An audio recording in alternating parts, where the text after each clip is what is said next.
La idea millonaria. Sabemos que el Real Madrid siempre ha estado en el mapa europeo desde aquellas primeras 5 Copas de Europa en la ya lejana y gloriosa década de los 50, donde Alfredo Di Stéfano, Gento, Puskás y compañía fueron los artífices de un palmarés impresionante. Pero poca gente recuerda la sequía durante 33 años de títulos europeos para los vikingos. Sin embargo, el resurgir del club más grande del mundo y de la historia ocurrió en la temporada 97-98, donde la séptima Copa de Europa se posicionó en las vitrinas del Bernabéu.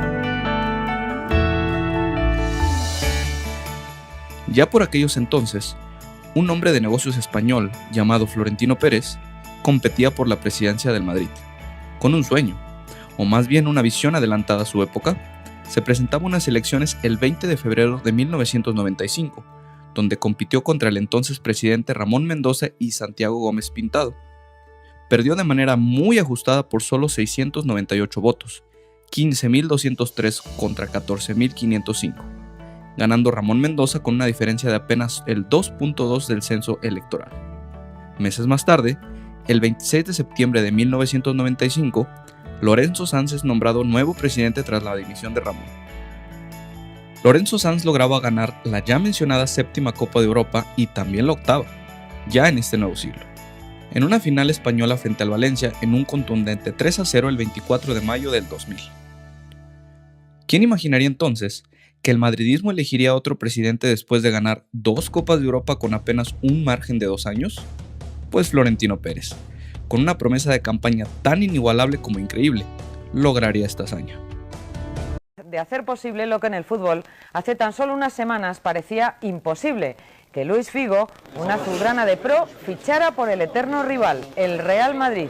Ahí la tienen, esa es la imagen del día, el portugués con su... La siga demostrando en este nuevo club. Figo, capitán en el Barça, ganador de 2 ligas y una Copa del Rey y con 30 goles en su haber como jugador blaugrana, se marcha con la conciencia tranquila 6 años al eterno rival. Contento por la decisión que ha tomado y esperando cosechar muchos triunfos con el Madrid. Es una decisión difícil, importante.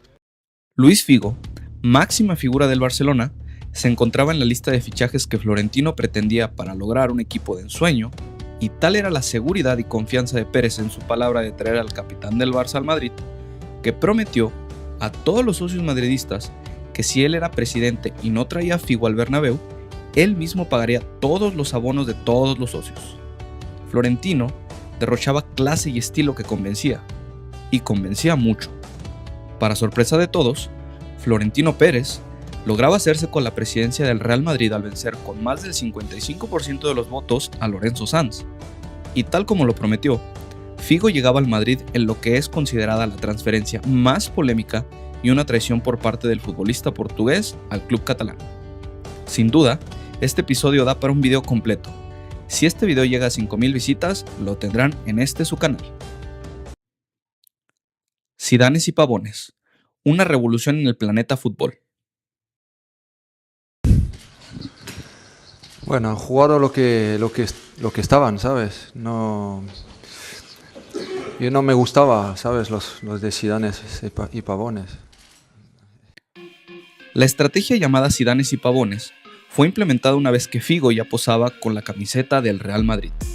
Esta estrategia consistía en combinar los fichajes de los mejores futbolistas del mundo con jugadores formados en la cantera del club. Y para ser más claro, los Zidanes fueron aquellas superestrellas mundiales de renombre internacional, como el mismo Zidane, Ronaldo, Figo y Beckham, con calidad futbolística de élite, pero también con un impacto comercial igual de grande. Los pavones, por otro lado, fueron aquellos futbolistas canteranos promovidos al primer equipo. El nombre provenía de Francisco Pavón, un defensa central salido de las inferiores del club que se consolidó en el primer equipo. El nombre de los galácticos fue acuñado por la prensa española y, según se dice, fue el presidente del Valencia, Jaime Ortí, que bautizó a esta generación con este mote. Dicen que son galácticos o algo así, y nunca se había visto algo igual.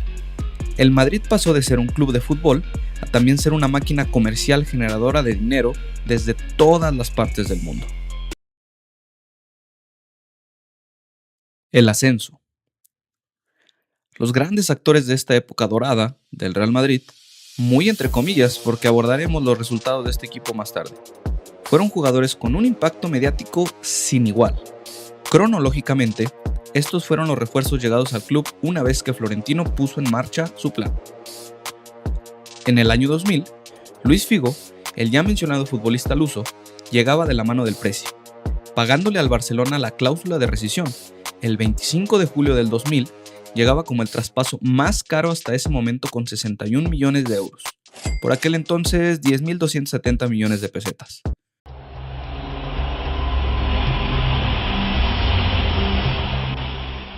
La pitada que recibió Figo en el primer clásico que disputó, ya con la camiseta blanca, es digna de estudio. Le aventaron hasta una cabeza de puerco en un tiro de esquina. ¿Cómo le haría el aficionado para pasar una cabeza de puerco a las gradas? Recordemos que Figo era el capitán del conjunto azulgrana cuando su fichaje se hizo efectivo.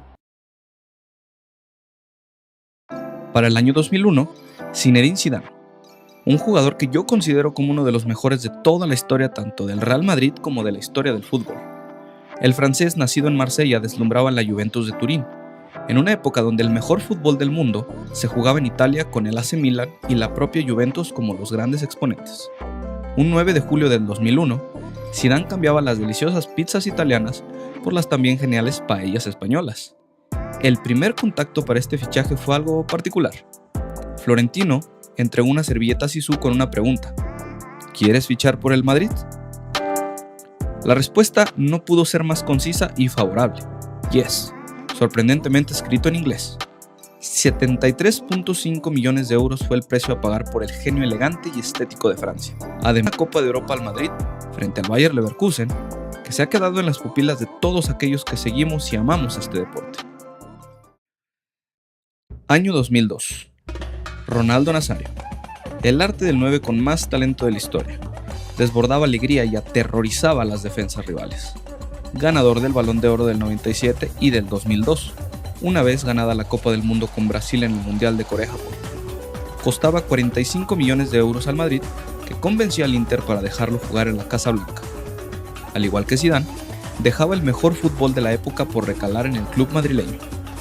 Su fichaje por los merengues ocurrió casi al final de la ventana de fichajes, pues se anunció el acuerdo a las 23:30 de un 31 de agosto del 2002. El fenómeno era sin duda de otro mundo. Que eram travestis. É verdade ou é mentira? Não, eu em nenhum momento soube que era travesti. Eu sou completamente heterossexual Para el año 2003, David Beckham, el centrocampista inglés con una clase exquisita, se anunciaba como fichaje del Madrid el 17 de junio de 2003 a cambio de 35 millones de euros proveniente de otro grande, el Manchester United. Fue un imán mediático y de mercadotecnia. Florentino tenía en claro que sanar la economía del club, que pasa por malos momentos, era un aspecto clave que tenía que mejorar para tener el éxito que buscaba, y Beckham contribuyó con un boom increíble de ventas de camisetas con su mítico dorsal 23 en honor al basquetbolista Michael Jordan. Como dato curioso, antes de fichar por el Real Madrid, el Manchester United y el Barcelona habían llegado a un acuerdo para el traspaso del futbolista. Pero fue el mismo Beckham quien decidió jugar al lado de Figo, Raúl y Roberto Carlos. Estos 4 fichajes fueron un impacto social en el mundo del fútbol. Además, el Madrid ya contaba con futbolistas de la misma talla como lo eran Raúl, Casillas, Roberto Carlos, Hierro, Makelele o Guti, entre otros. Todo sonaba perfecto. El equipo imbatible, tanto dentro como fuera de la cancha. Campañas comerciales, giras internacionales con derramas millonarias para el club. Pero la historia no fue tan brillante en el campo como podría escucharse. Un viajero del tiempo que viniera del pasado y se le contara de esta plantilla, no tendría dudas de su éxito, ¿verdad? ¿Qué podría salir mal? El vestidor, los egos y las fiestas. Hay que comer bien. Beber poco, pero comer bien. Un poco de guaraná, un poco. No puede, los jugadores no beben y no fuman. Entonces hay que mantener una buena alimentación. Yo comía mucha fruta, verduras. No bebía mucho, pero bebía. Mas hay que alimentarse bien. En el fútbol moderno hay que alimentarse muy bien para aguantar 95, 97 minutos de partido. Hay toda una preparación. É que eu penso, eu vou falando, eu vou pensando, que não pode contar as verdades aqui, não. Un día os contaré. La decadencia de este equipo empezó relativamente pronto. Entre las fiestas, los egos, las indisciplinas e incluso algo de mala dirección por parte de Florentino Pérez, ya que criticó abiertamente a Vicente del Bosque de usar un sistema anticuado en el planteamiento de los partidos. Esto fue uno de los factores que hicieron derrumbarse a este proyecto, además de los siguientes. La salida de Makelele. El francés dejó el equipo en el 2003 por un conflicto salarial. Se sentía infravalorado frente a los grandes sueldos de los galácticos, ya que el mediocampista solicitó un aumento de sueldo que la directiva rechazó. Así forzó su traspaso al Chelsea por alrededor de 20 millones de euros. Claude Makelele era un gran equilibrio para el mediocampo, principalmente en la defensiva. Su salida causó malestar en algunos jugadores que tenían en alta estima a Claude, como Zizou. Zidane dijo en su momento una frase histórica: ¿para qué ponerle otra capa de pintura dorada al Bentley si le vas a quitar el motor? Falta de disciplina y egos. Tal como ocurre en la época actual, los jugadores tenían mucho poder al saberse estrellas mediáticas. No había fluidez en los entrenamientos y los directores técnicos tenían roces con parte de la plantilla, haciendo difícil tener una identidad de juego que explotara las cualidades de todos los futbolistas.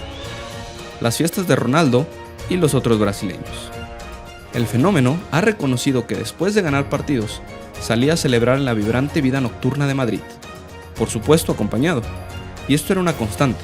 Incluso, Florentino Pérez contrató guardaespaldas personales para evitar que saliera con tanta frecuencia, que por supuesto, esta medida no tuvo éxito.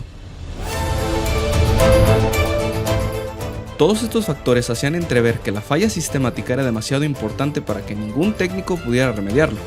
A mayo de 2026, ¿les suena de algo este problema en la actualidad?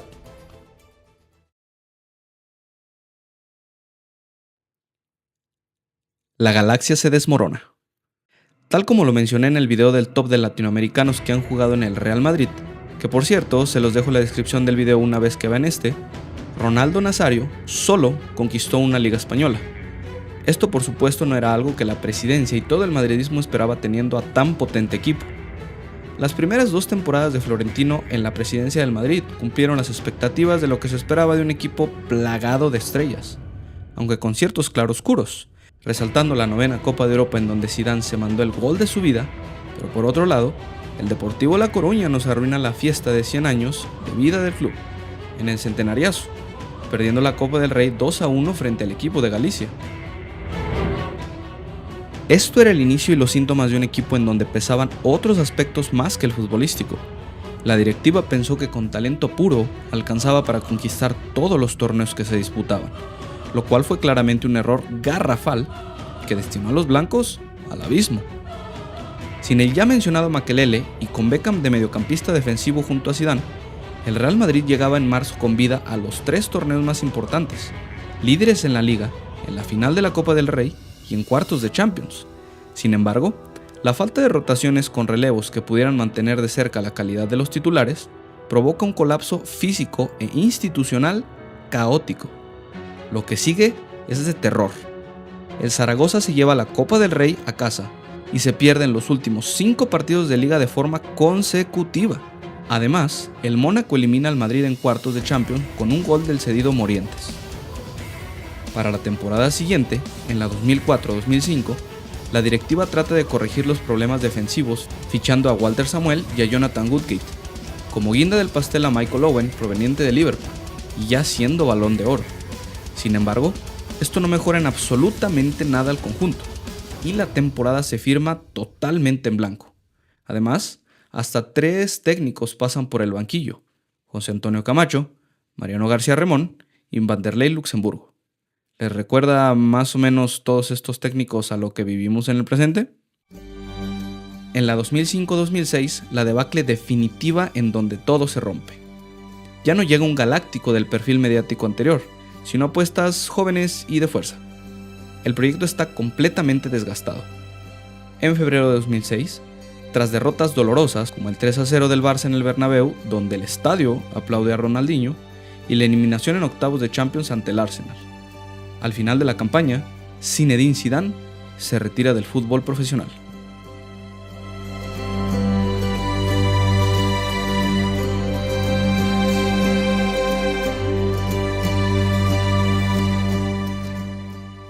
Un 27 de febrero de 2006, Florentino Pérez anunciaba su salida del Real Madrid como presidente. Él mismo declaró que los jugadores están confundidos y quizá demasiado consentidos. He cometido un error. He maleducado a los jugadores. El Barcelona se consagraba campeón de esta liga con una diferencia de 12 puntos. La distancia ya era insalvable y no había nada que hacer por un proyecto que quizá fue demasiado ambicioso.